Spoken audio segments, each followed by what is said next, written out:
Ile nei fo I tū la o le awa uli o lea ua te ale I tū la e tasi. Ia e manatu na fo ua mai a tali suanga o se whaasilinga malosi whea ngai malu tātou watunu ule mai ai o ngā luenga matiute o le tai au watua nai. Ia pei tai o le asa fo ile nei e pei lava na sila fia. Ia o loo whanga solo ai le whai ngā filifilinga i lana pālota mua mua ale I tū malo wha pālota o vai maunga numero tolu. Ia o le lau maa whaatasi atu fo I male sunga ia fuatia ia awale whaatala noa ina fo I o le tūlanga o iaile nei aso ma le whaatinonga o lea e tali le tātou li poti mai le sunga ta Filipepe ia mai le whale pālota I tanunga manono lea o lo whaatino ai le pālota mua mua o le nei aso le tūmalo o vai maunga numero tolu fuatia malo soifua. Ia, whamalo atu, whaatala whaatu fo I lau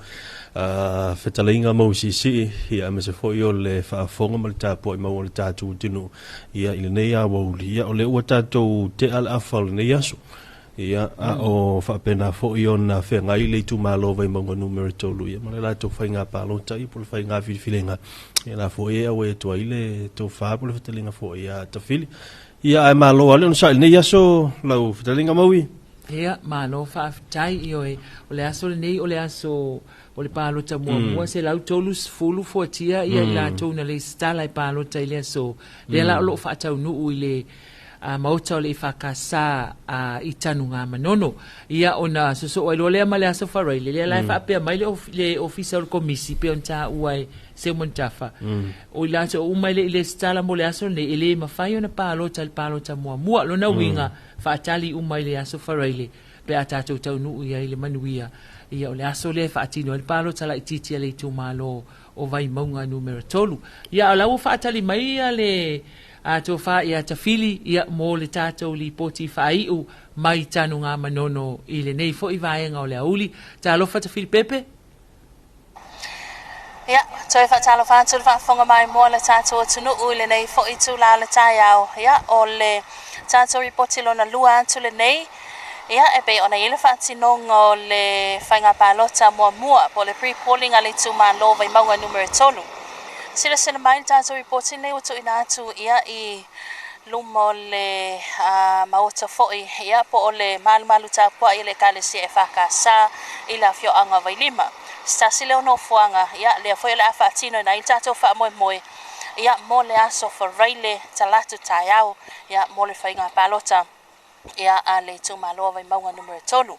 Ia pe fōlinga mai le nei taiau le ai lava se mea ngā sei. E le lava se mea so ona pa o ia ele mamalo le tūmalo o la lava o si la fia e I la tau sa restala mo le pālota amata po le pālota mua mua I le nei aso ia na o le pau fo I le na o le mamalo le tūmalo o lea ua amata na ngā solo atu no fuanga le whakasa I tanu ngā manono ia lea e whaatino na I le wha moi le so ai mo I la tau la fo ia lea whato whaatino ina la tau pālota ia I le aso whareile ia o lai whaatino lava la tau ngā ruenga mfuafuanga ia matiu te masani e pei ona ia ile nei aso e whaafitai fo I la ngā leo le tua I le tau langi le lei ia malamata ngō fie ia mawhai ai na whaatau nuina ia mawhawhai ngō fie fe malanga I le atunuu ia mai se fo I mamalo le tūmalo ia I le anga I atu le pālota amata ma le toe talio la tō maota malawa ia e tusa le wha moe moe ia I le nei fo I tai au o la solulu. Ai manatu la toi mawatu se tātou ripoti la tamai ia I tātou wha solo atu inisio a fio anga o le tūmalo ia o vai maunga numero tolu.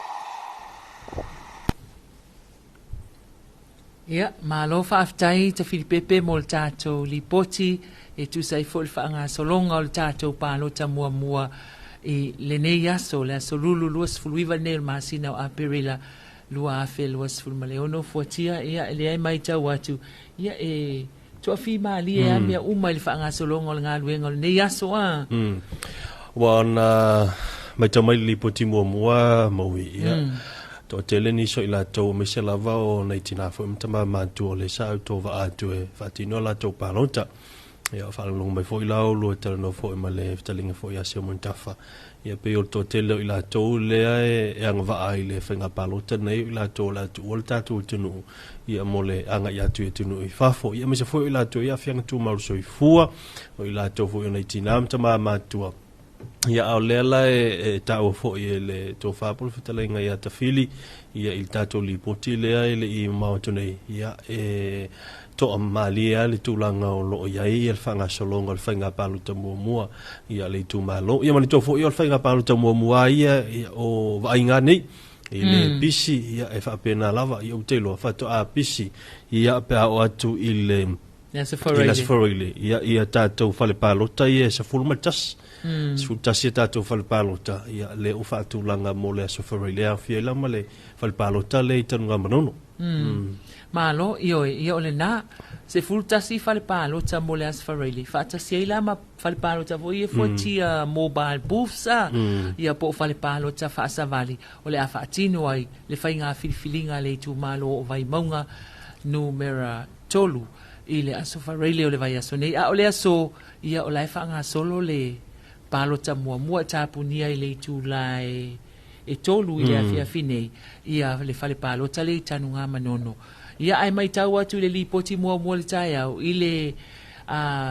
tau nuu atu o nai tinam tama matatua pe ona e ta ua fuatia ia wal fatino ina la to palota manu o lai malu le tai au le la o le lai fallinga mai ia o le ua fa pe foi ona to afile mul nei tai me la uli ia wala o tele ina mai an fatino ina o palota mua le mamalo le tu malo ia ai o le tato fa salonga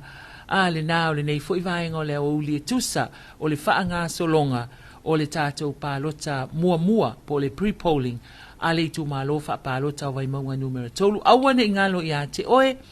ia ole a awina tu sa o atu tato fa salonga o le fainga palota po le fainga filifilinga le tu malo o vai maunga numero tolu ile aso Safarili o le vai aso ne iona fa le palota full tasi wa to faina mo le fatinoina o le fa mo le tu malo wale sa ilio se tofio le tu malo mole pale mene o Samoa ia o tatou whaasalonga nā le nei taimi o le awa uli mai a te ima ua ma